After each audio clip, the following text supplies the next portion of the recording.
sei se apareceu. É. Tá aparecendo? Aí tá ali, aí tá ao vivo, tá? Nós temos que ver isso. Isso, abre. Com todos vocês, vamos começar então o nosso tempo, nosso entorno da palavra aqui, a família, mesmo distante, reunida em torno da palavra.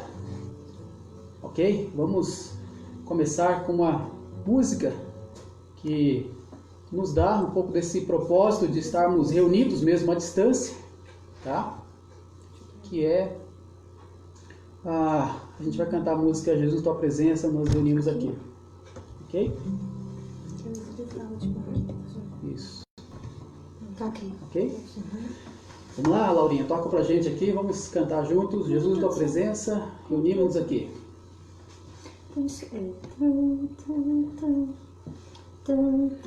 Até para falar um pouquinho sobre essa proximidade que nós temos com o Senhor. Enquanto os demais vão chegando aí, a gente vai começar dessa maneira. Precisa ver. É isso.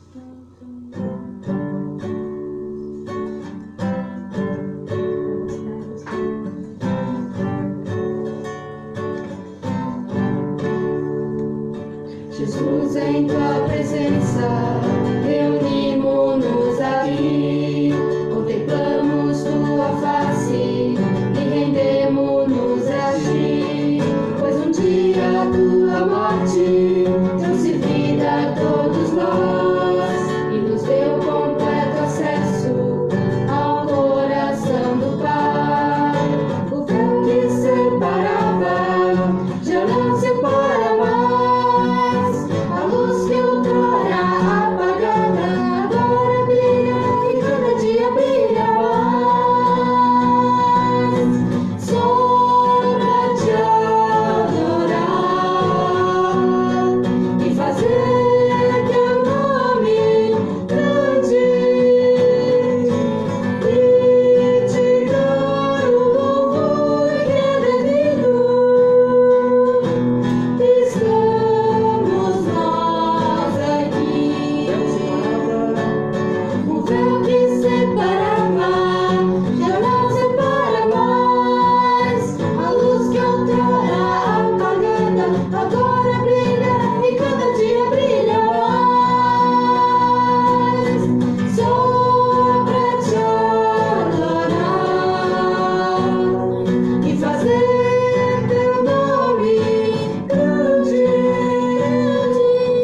e te dar o louvor que é devido. Estamos nós aqui.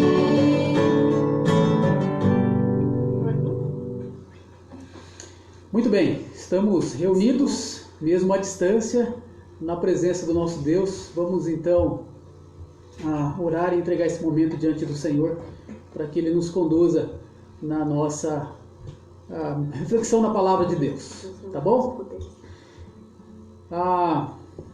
Deixa eu orar aqui por nós então, pedindo aí a graça de Deus para esse momento. Pai, nós agradecemos ao Senhor, porque nós podemos ter certeza de que a nossa vida te pertence, hoje e para todo sempre. Muito obrigado, Pai, porque o nosso destino está assegurado contigo, e esta vida e tudo que nós enfrentamos nesta vida é transitório, é passageiro. Muito obrigado, Senhor, pelas certezas que a Tua palavra nos dá e de como nós podemos enfrentar este mundo, as realidades que nos cercam. Muito obrigado, Pai, que o Senhor nos fortalece a cada dia. E nesse momento, novamente, Pai, queremos que a Tua palavra renove a nossa maneira de pensar e de encarar a realidade que nos cerca neste mundo. Pedimos a Ti, Pai, a iluminação, a direção do Teu Santo Espírito, em nome de Jesus. Amém. Amém. Muito bem, meus irmãos. Parar ou progredir? Cessar ou crescer? Se acomodar ou avançar? Diante da provação, qual a sua opção? Queridos, muitos acabam se vitimizando diante desta época de tribulação e paralisam. Mas, olhando para a palavra de Deus, eu penso que todo momento é momento de crescermos na fé.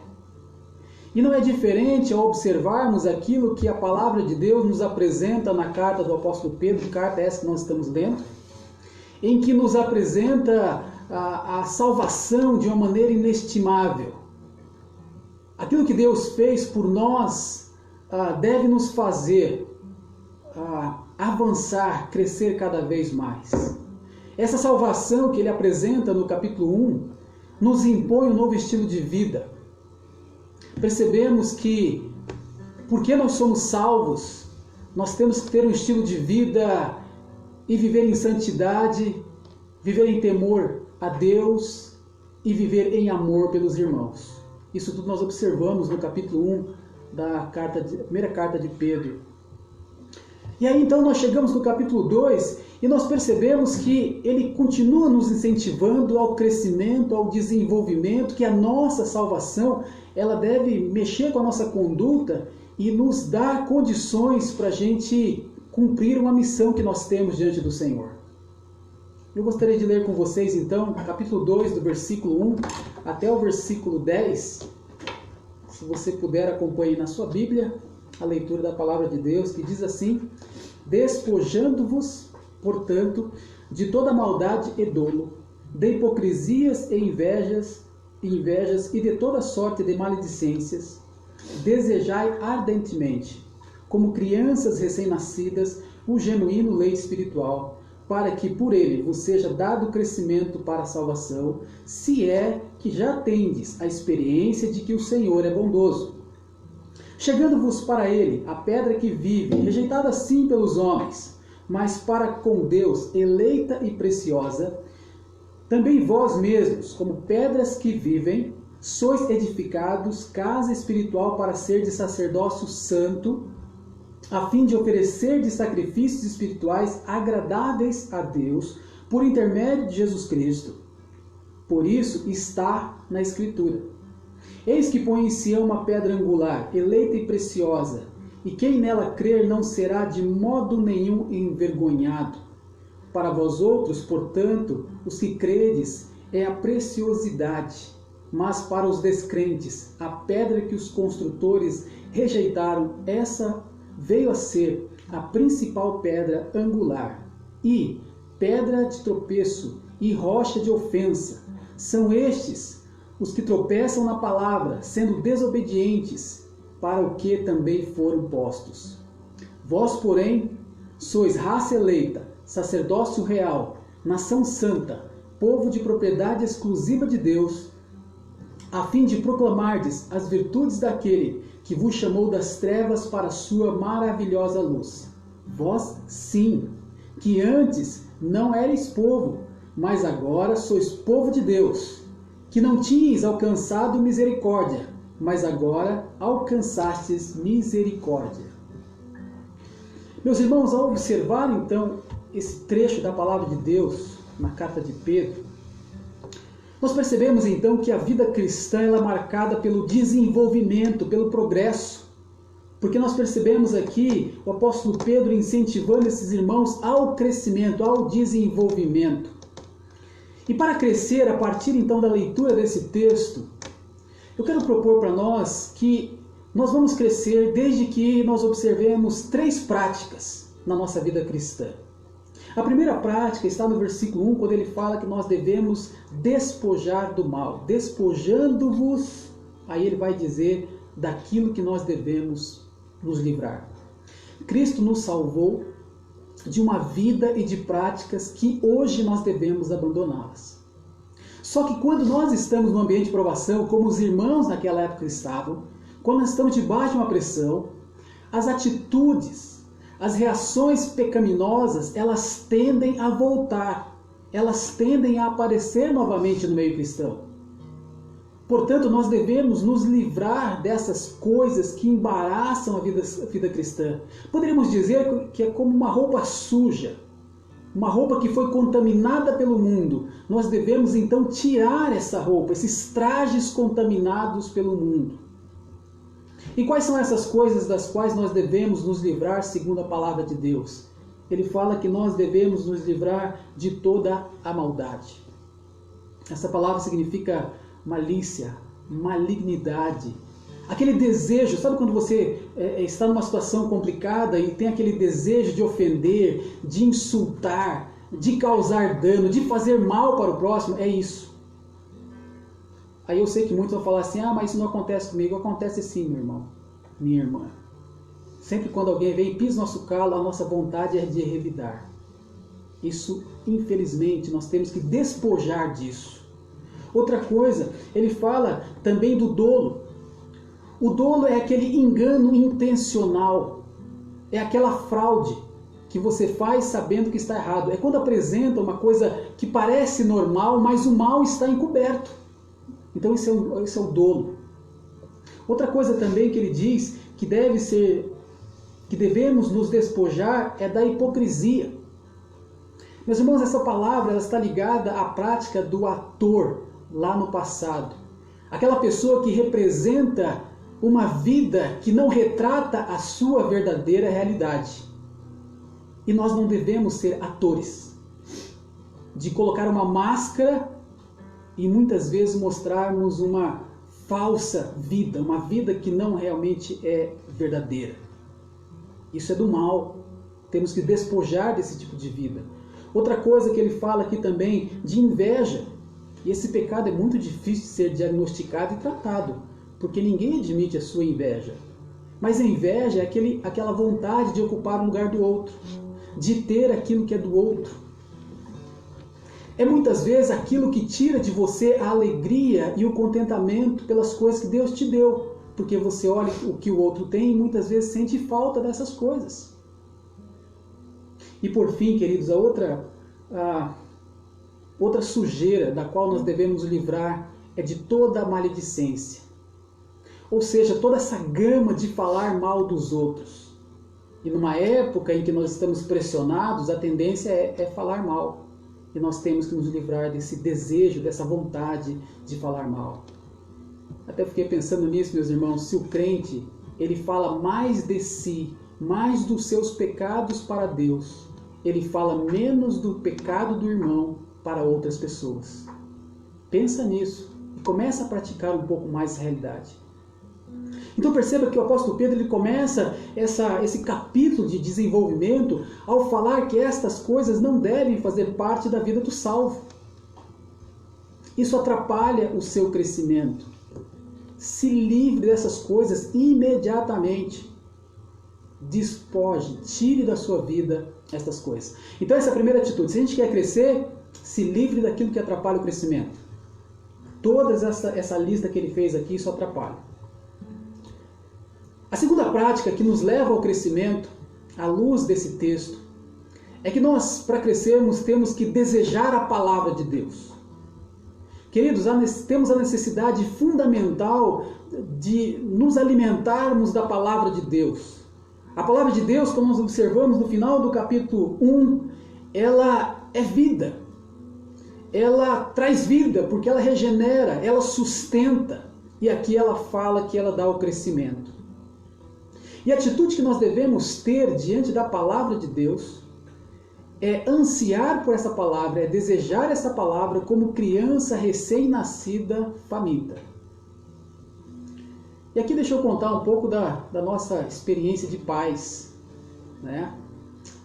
De madrugada, quando a nossa filha acordava, não vou dizer qual delas, mas quando ela estava com fome, e ela colocava a boca no trombone para dizer que estava com fome, a impressão que dava é que ia acordar toda a vizinhança, porque ela tinha um megafone na garganta.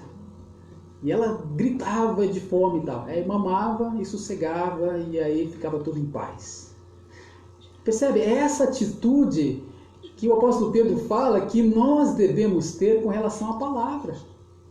Crianças famintas, com desejo pelo genuíno leite espiritual. Porque o regenerado, aquele que nasceu de novo, ele tem que ter esse desejo. Meus irmãos, nós devemos desejar essa palavra e veja só, esse leite espiritual, ele fala que ele tem que ser genuíno. Ele não pode ser fraudado, ele tem que ser verdadeiro. Infelizmente, nós vemos uma época em que o tempo todo nós recebemos mensagens, seja pelo WhatsApp, seja pelo YouTube, seja pelo Instagram, seja, enfim.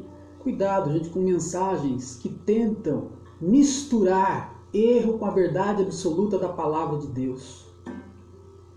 Para isso, você precisa conhecer a palavra, para que não permita que a mistura aconteça e de repente você tome um alimento, um leite contaminado. Então, meus irmãos, o desenvolvimento espiritual ele requer essa alimentação constante, não apenas um dia na semana. Imagina se a Adriana desse para as nossas filhas alimentação uma vez só por semana. Elas não estariam aqui, né? Mas como elas se alimentavam diariamente, nos dá uma prática muito simples. Nós temos que, regularmente, buscar o alimento na palavra de Deus. Se você tem praticado a devocional nesse tempo de quarentena, individualmente, como família, querido, mantenha isso. Isso certamente vai fazer diferença na sua vida cristã quando toda essa fase passar. É importante, sim, ler livros cristãos, filmes cristãos, mas mais importante ainda é ir na fonte, é ler a Bíblia, é ler os capítulos da Bíblia, ler os livros da Bíblia, você conhecer a história bíblica, decorar os seus versículos, isso sim faz diferença. E claro, uma vez que você aprende isso, é muito legal quando você pode compartilhar, fazer estudos na família, fazer no discipulado com outras pessoas. Enfim, meus irmãos, fica muito claro, nós percebemos que aquele que nasceu de novo, regenerado, ele tem um anseio pela palavra de Deus. E como o versículo diz, no final do versículo 2, ele fala assim, para que seja dado por ele o crescimento para a salvação. O alimento espiritual é essencial no processo de crescimento para a santificação. Crescimento para a salvação. E vamos sempre lembrar, queridos, que estamos num processo, tá? Nós já fomos salvos no passado da culpa do pecado. Nós estamos sendo salvos no presente do poder do pecado. Esse é o processo de santificação. E nós seremos salvos da presença do pecado quando o nosso corpo for glorificado. Receberemos um corpo incorruptível, não mais sujeito a nenhum tipo de influência do pecado. Então, mas hoje, nós estamos sendo salvos do poder do pecado, então temos que lutar. E o que nos dá condição para vencer, para crescer espiritualmente, é a palavra de Deus. E é muito legal que quando ele vai para o versículo 3, o apóstolo Pedro diz o seguinte, se é que já tendes a experiência de que o Senhor é bondoso. Então, se você já passou pela experiência e entende a bondade de Deus por meio da salvação que Ele deu para você, se você já passou por isso, então você vai crescer, você vai desejar a palavra de Deus, você vai desejar desenvolver a sua vida à luz daquilo que Deus tem revelado na sua palavra.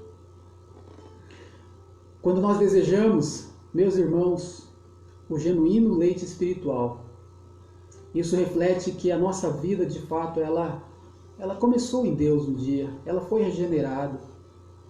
Isso mostra também o quanto o nosso Deus é bondoso, a nossa experiência com Ele.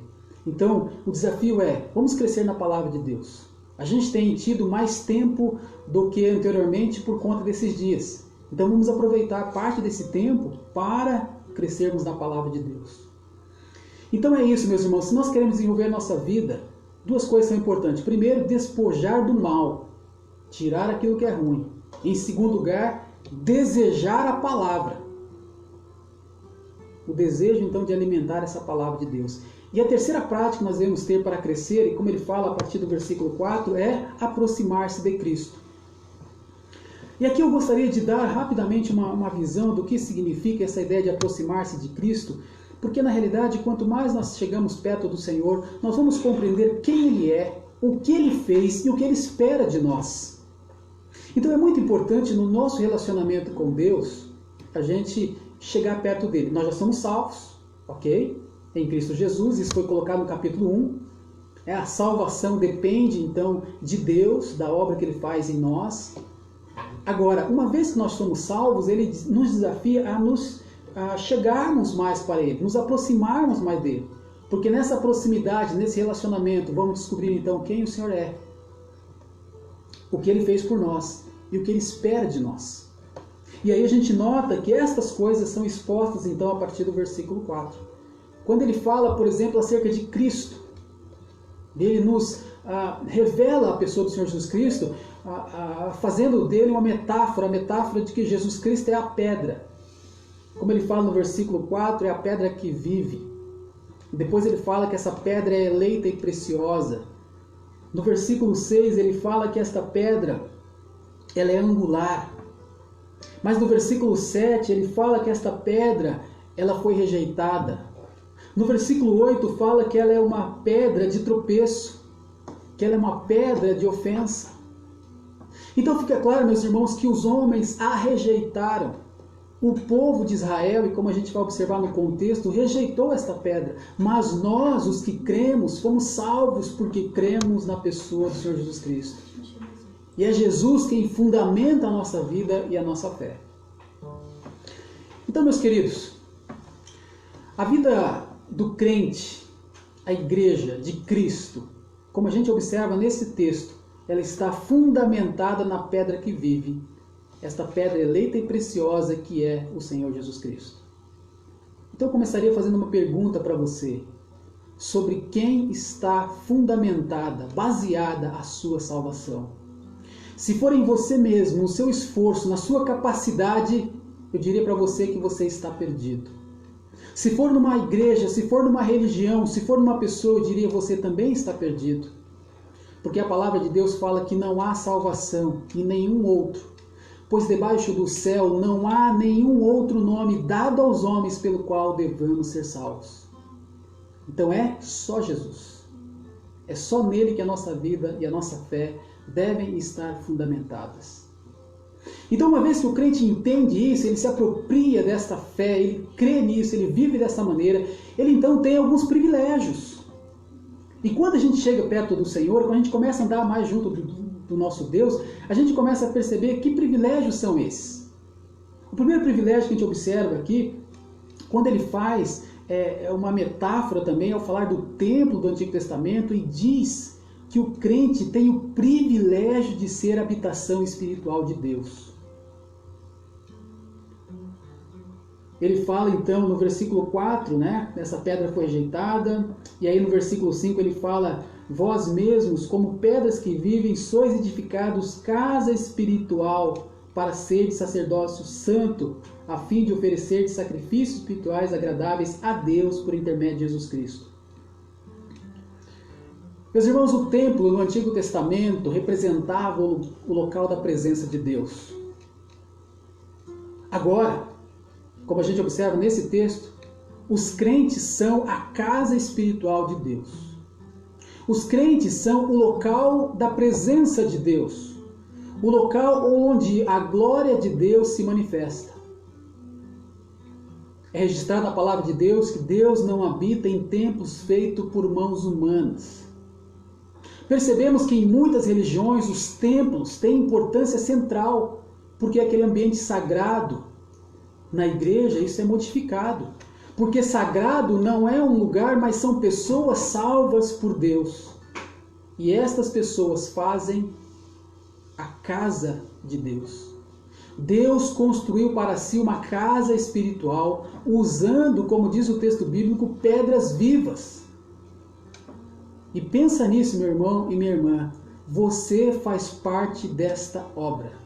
Você foi salvo, você foi tornado uma pedra viva.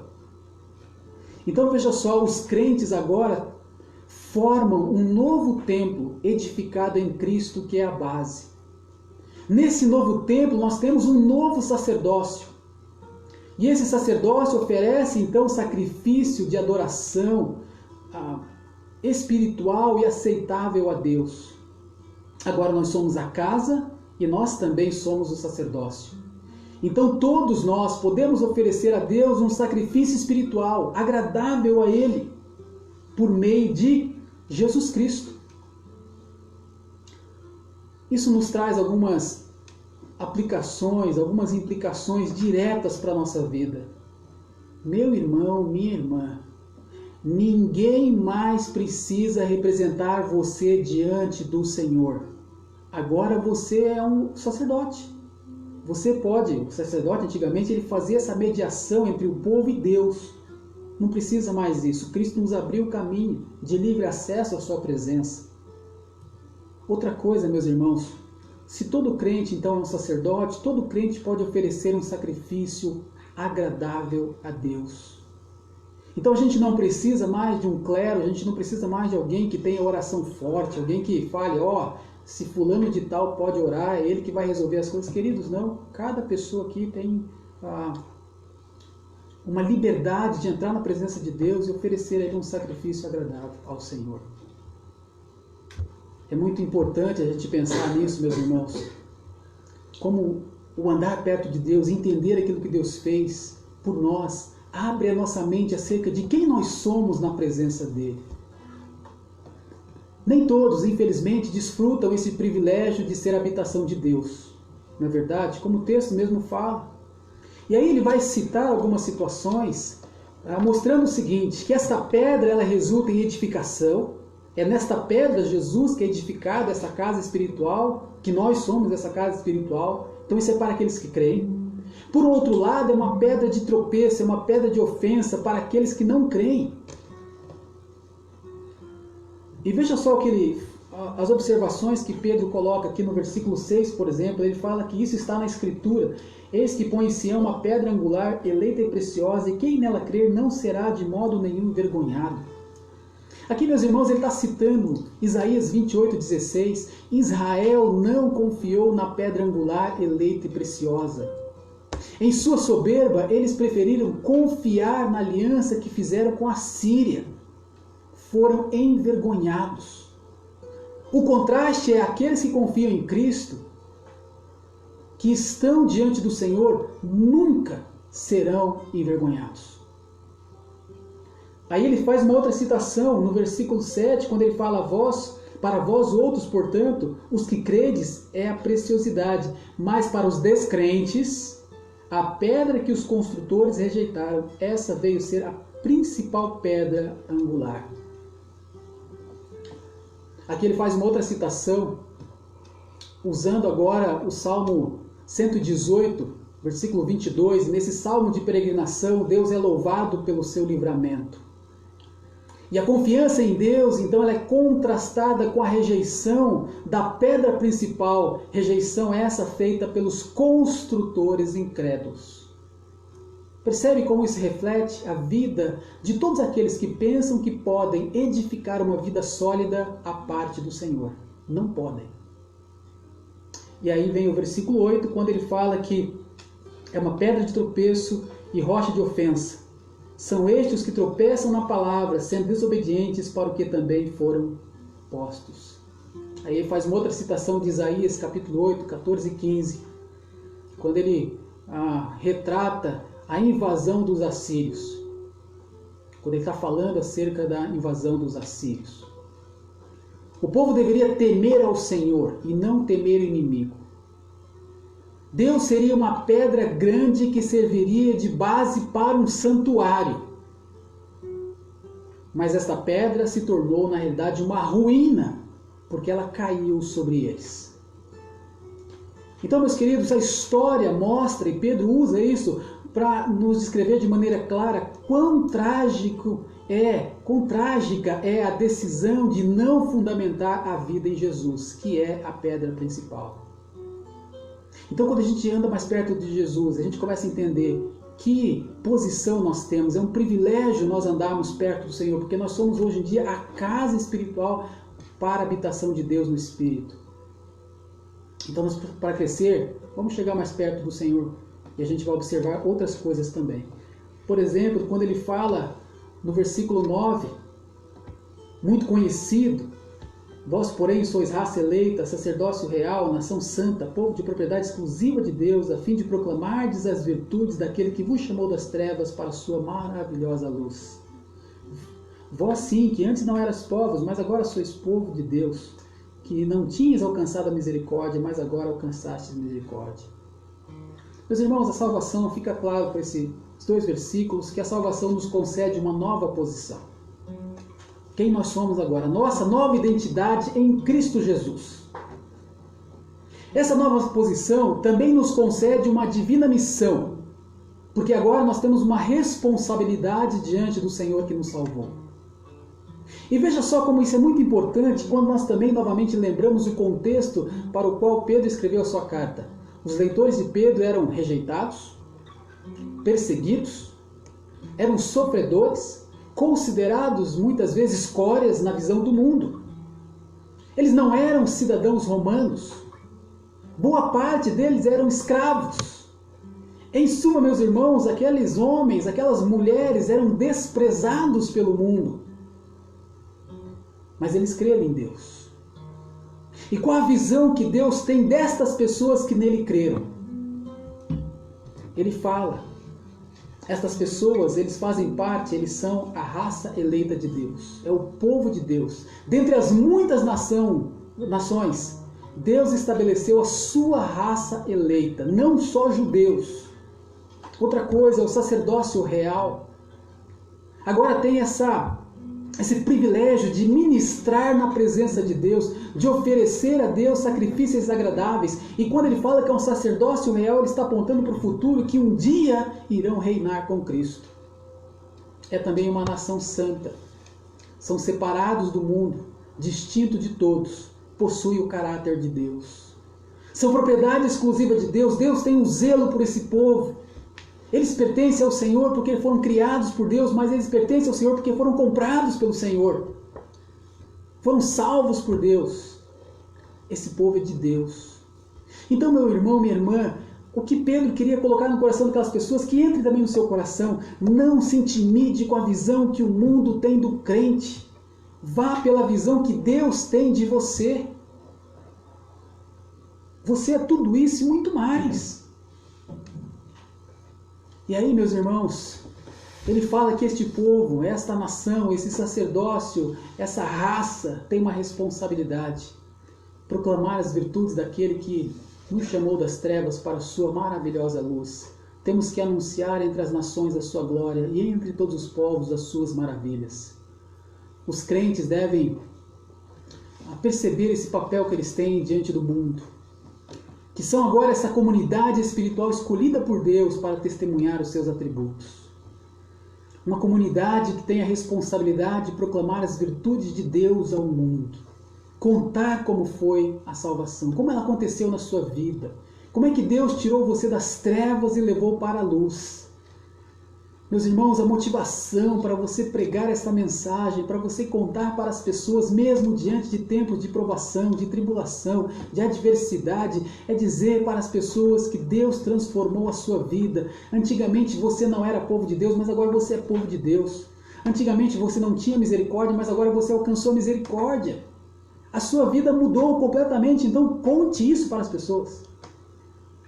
Quem alcançou a misericórdia deve ser agora instrumento dessa misericórdia. E é isso, meus irmãos. Então, percebe? Quanto mais a gente chega perto de Deus, da sua palavra, daquilo que Ele fez, dos propósitos, nós crescemos.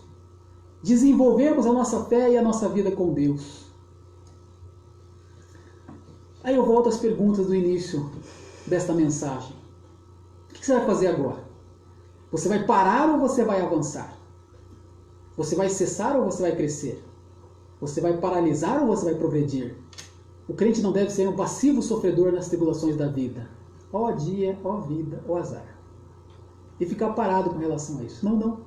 O crente deve crescer na palavra. Deve crescer no entendimento acerca da obra de Deus. E ser um propagador dessa mensagem aonde for necessário. Meus irmãos, precisamos crescer nessas três práticas. Despojar do mal, desejar a palavra, aproximar-se de Cristo. Que o Senhor permita que estes dias difíceis nos possibilitem despojar do mal, desejar a palavra, aproximar-se de Cristo e ser usado por Ele para a glória dele, em nome de Jesus. Amém? Então vamos crescer, em nome de Jesus, vamos crescer. Muito bem, meus irmãos, vamos dar um pause aqui, porque deu tempo, tá? E aí a gente retoma já, volta de novo aqui, tá bom? Pra gente orar e enfim, finalizar aqui o nosso tempo, tá bom? Então, vamos dar o pause aí e retoma de volta aqui nesse mesmo ID. Já perdeu tudo. Ela entrou no finalzinho. Entrou no finalzinho. Eu não vi antes, eu vi a hora que você viu também. O que é isso, maracujá? Maracujá, não lembro. Tem um de... Ah, tá, desculpa. Eu não vi diferente. Isso não é diferente, não. Não esqueci o nome, mas não é tão... Barriga morta. Eu lembrei disso, foi aberto.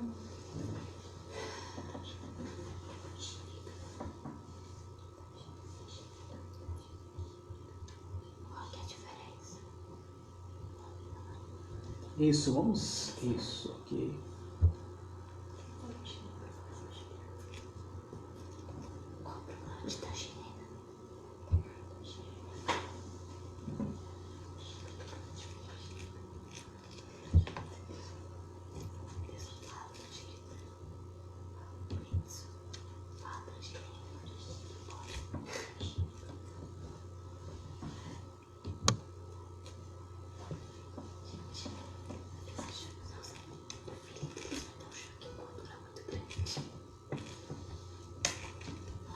Isso, deixa os demais entrar aqui no Zoom. E aí a gente continua.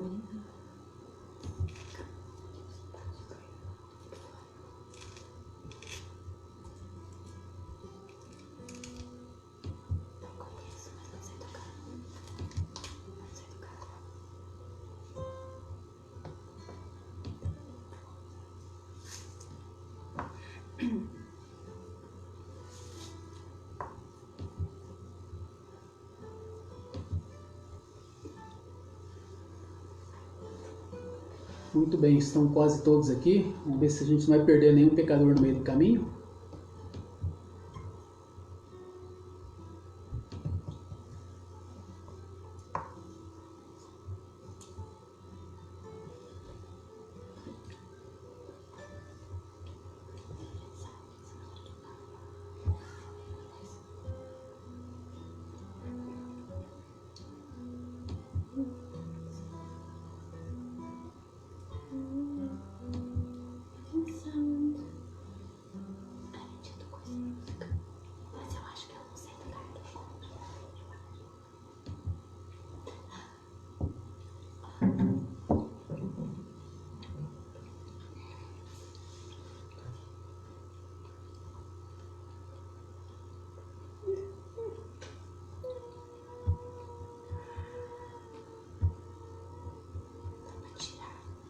Ok, acho que todo mundo já deve ter chegado aí.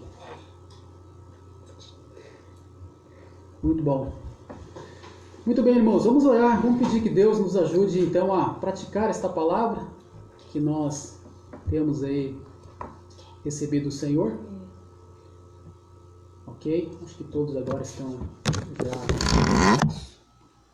Deixa eu dar uma pausa aqui no nosso vídeo.